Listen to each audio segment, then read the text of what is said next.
sometimes I'm like not understanding certain words. I'm not understanding this, not the stimulus, but the question type. And so I'll be contemplating between two questions, and then I end up second guessing because I'm like wasting time just sitting between two questions. So sometimes I have a hard time with eliminating answers, and sometimes I'm eliminating the right answers, and then I'm like not even looking back at the right answer, so then I'm getting the question wrong. So like I don't really know if you have like any tips for that. Yeah, for sure. I mean, that's where you want to focus your review process on any question where you're not 100% sure. Even if you got it right, and especially if you eliminated it, you want to see what was unappealing about that right answer that discouraged you from picking it, that pushed you away from it, and what made the wrong answer seem appealing or tempting. You want to look at those traps and focus your review there, drilling down into exactly what gave you doubt about the choice. Yeah. What about questions that don't like with answer choices? Because sometimes it's me not understanding the answer choice. And so I'm contemplating between two answer choices because I may understand the question, but I'm not understanding the answer choice. I don't even know if that makes sense, but I would get the answer wrong because the answer choices don't make sense. I hear you. Yeah. Well, there's two ways it might not make sense. One is if you literally don't understand the words or how they fit together, or separately, you may not understand what the choice does in relation to the stimulus and the argument it contains. Those are both potential problems, but they're a little bit different. Do you get the distinction I'm making? And if so, which one of those do you think fits what you're describing? I'm sorry, could you repeat those? Yeah, sure. So my question is, if the distinction is clear there, as I laid it out, which of those do you think fits what you were talking about? I think it's the second thing you said. Okay, the perspective. So how the choice relates to the argument. Yes. And this is where you want to get really clear on the question stem and the stimulus and the argument it contains, because the choices only make sense in the context of the stimulus. We want to see, does this choice achieve the objective of the question stem in relation to the stimulus? So if our job is to strengthen the argument, does this choice strengthen the argument? It doesn't matter if it's a must be true or not. The question is, if this new information were true, what impact would it have on the argument? And then, well, if it was already required by the argument, then it's not really doing anything new at all, in which case it probably wouldn't be the answer, right? Alternatively, if it were already required by the argument and it were a necessary assumption, bingo, that's probably the answer. There's a good chance of that. So the choices only make sense in that context. Yeah, and I do pretty well with like necessary assumption questions. I do pretty well with most strongly support questions. I really have a hard time with like the flaw questions because when I think it's like a problem with how I paraphrase. And so if I'm not paraphrasing correctly, then I'm going to the answer choice and I'm choosing the wrong answer choice based on how I paraphrase the argument or paraphrase what flaw I see. So then I'm not getting the right answer choice. Yeah, so the paraphrasing is really important to make sure that you understand the argument 100%. And if you can put it in your own words perfectly, that's a good indication that you understand it well. When you're not just rereading the stimulus, because it doesn't really show anything, right? So you'll see in some of my logical reasoning workshops where I demonstrate the Socratic review method, I show you how I might rewrite an entire stimulus, or for reading comp, an entire passage in simpler language. And then if you're going to one of the classes or the study groups, for example, you can check your paraphrase against what other students would do or what the instructor would do and check if anything was a little bit off, because those imprecisions make a difference. Yeah. Sorry, I have a lot written down, but I know we're not going to be able to get to all of it. And LR is actually like my biggest section where I miss the most questions. Logic games I'm pretty good at. If I'm missing questions, it's because I'm probably not understanding the question, or like I have it diagrammed fully, and then I try to like diagram, I guess, after the question, diagram some more, and then maybe I'm not diagramming correctly, so then I'm not getting the answer that I want. So usually that's how I miss questions on logic games, but I'm pretty good at logic games. There's probably, you said there's like 4 logic games, I think, within the section, and I'm usually missing 1 or 2 in each one of those. But LR, I'm missing like probably like 15 questions in LR, which is like pretty bad. And I think, I don't know, I guess it's just that maybe I'm not understanding. And sometimes I try to drill by like the question type. Like I go through the question types and do each question based on the question type. And then I like realize which questions I need to do more work on. But sometimes, like I said earlier, it's just like me second guessing, and I'm like thinking one question choice is right, and then I'm thinking between 2 questions, and I end up choosing the one that's the wrong choice between the right choice and the wrong choice, and then I get it wrong. So that's like, I don't know how to like explain that, but that's always why I get questions wrong. Well, it sounds like you know where you need to work. So it sounds like it's logical reasoning, and it sounds like it's the review process when you're down to 2 choices. And so that's where I'd focus. I'll send you links to a couple of workshops I've done really going deep on the Socratic review method, so you can look to apply that more and more in this final week. I know you've only got a week and change. So at this point, it really is about just taking another practice test or 2 and reviewing it in depth. But if you can just apply a bit more of the review process to those remaining exams that you do, it could definitely have an impact for you. Yeah. So how many practice tests do you think I should do within the week? Just 1 or 2. I mean, I wouldn't try to cram it all in this final week.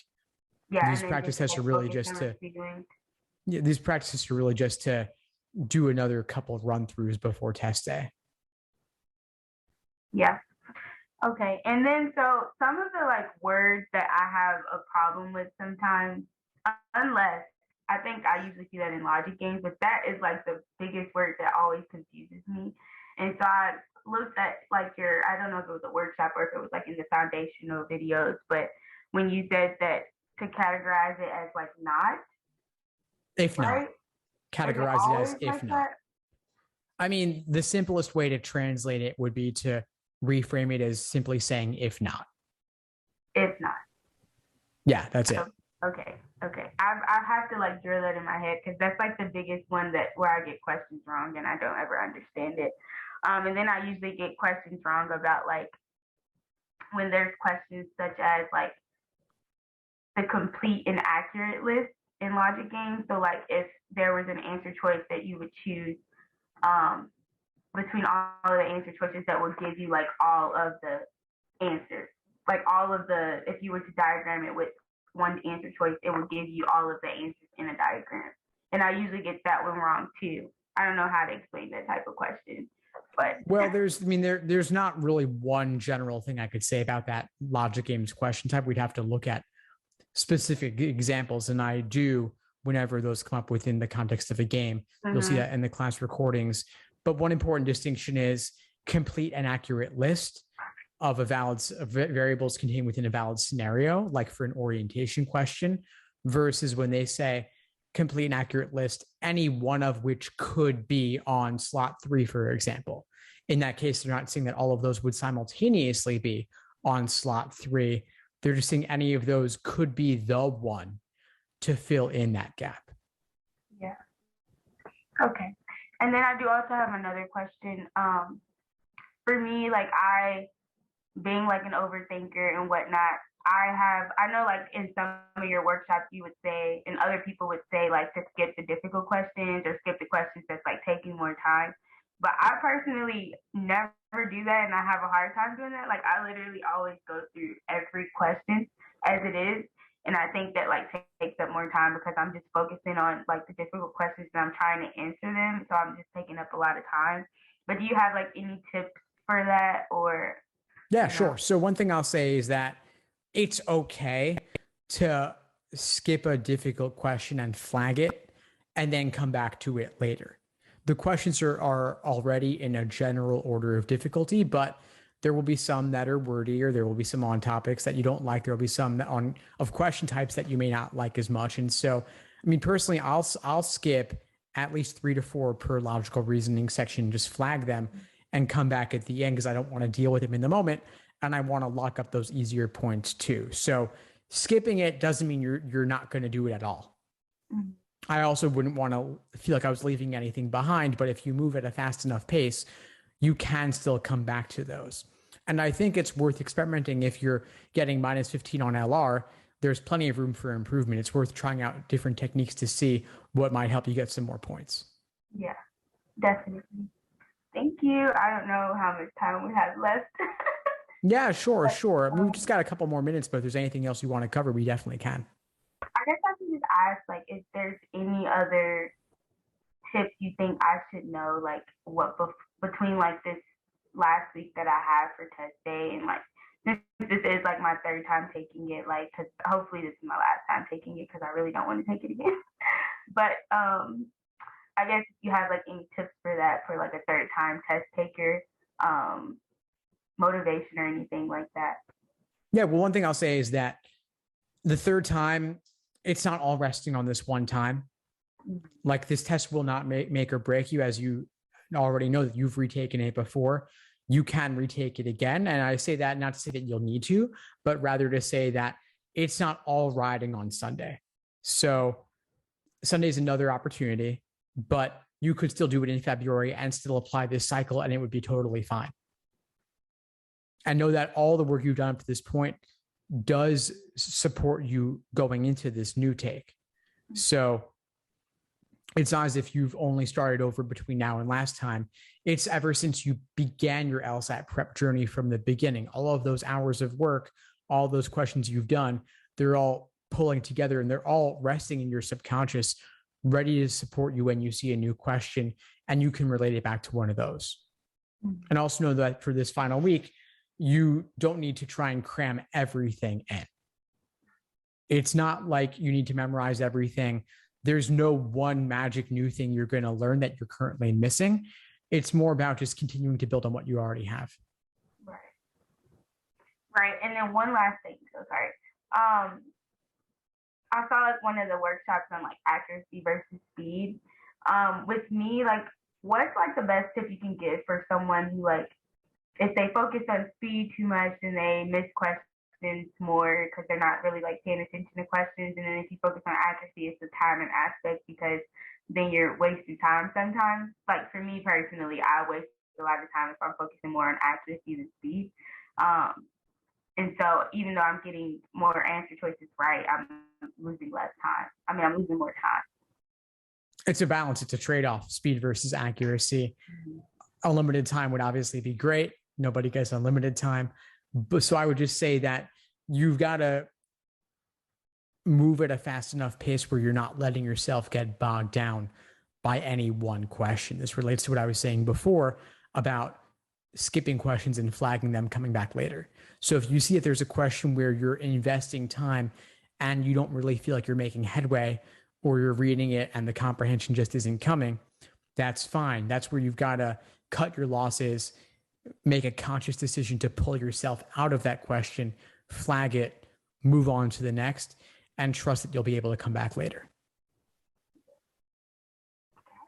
Well, thank you so much. Of course, Kiara, my pleasure. Let me know if there's anything at all that you need in this final week or so. Just reach out, shoot me an email. I'm happy to help. And I'll wish you all the best for Sunday. Let me know how it goes. Thank you so much. I will. Of course. All right. You have a good one. You too. Bye. Bye. Thanks for tuning into the show. Please subscribe if you haven't done so already to be notified of new episodes as I release them. And feel free to reach out if you need anything at all as you move forward with your prep. I'm happy to help however I can. In the meantime, I'll wish you all the best and take care.